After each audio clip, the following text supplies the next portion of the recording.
ایسے واقعات ہیں کہ بیان کروں میں، مشاہد واقعات ہیں تو آپ حیران رہ جائیں گے۔ اس لیے مرد اور زن، چھوٹے اور بڑے، اس کو ہم حالات میں اچھے احوال طلب کرنے اور ناموزون احوال سے پرہیز کرنے کے لیے، اللہ کی مدد متوجہ کرنے کے لیے سورہ تغابن بہت زیادہ اکثیر ہے۔ سورت کے مضامین کے جوڑ پر غور کر کے نتیجہ یہی نکلتا ہے، لیکن شاہ عبدالعزیز نے فتح العزیز میں لکھا ہے کہ علوم اور حکم و اسرار سارے سربست رہ گئے بوجہ غور و فکر نہ کرنے کے۔ قرآن کریم تیز اور چلنے والی کتاب نہیں ہے۔ قرآن کریم ایک آیت پر امام شافعی نے احمد کے گھر میں پوری رات غور کیا اور 100 مسائل نکالے۔ تو ہمارے بھی بزرگوں کا اور ہمارے بھی، خاص کر میری والدہ محترمہ، انہوں نے 12 سال ایک بڑے عالم شیخ الکل فی الکل سے پڑھا تھا۔ وہ ایسا تھا کہ ان کا گھر یوں تھا اور استاد جی کا گھر یوں تھا، درمیان میں تو زمانے میں لوگ نہیں ہوتے تھے، رش وش کچھ بھی نہیں تھا، تو وہ دوپٹے میں استاد کے گھر آتی جاتی تھی۔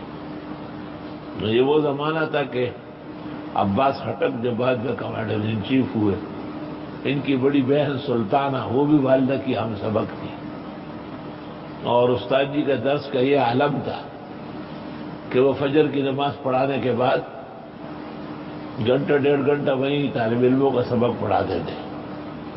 ان کے ہاں بحر العلوم بھی چل رہا ہے، ان کے ہاں فیضی کے خطوط بھی ہے۔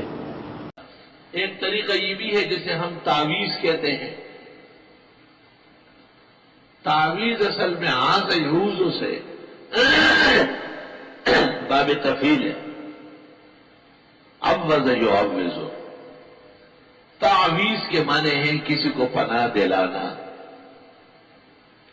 بعض آیات اور بعض دعائیں ایسی ہے کہ ان کو لکھ کر کے دیا جاتا ہے۔ اللہ کی شان ہے کہ وہ کلمات مانع بنتے ہیں، رکاوٹ بنتے ہیں، شر کے لیے، فساد کے لیے، بیماریوں کے لیے، تکلیفوں کے لیے۔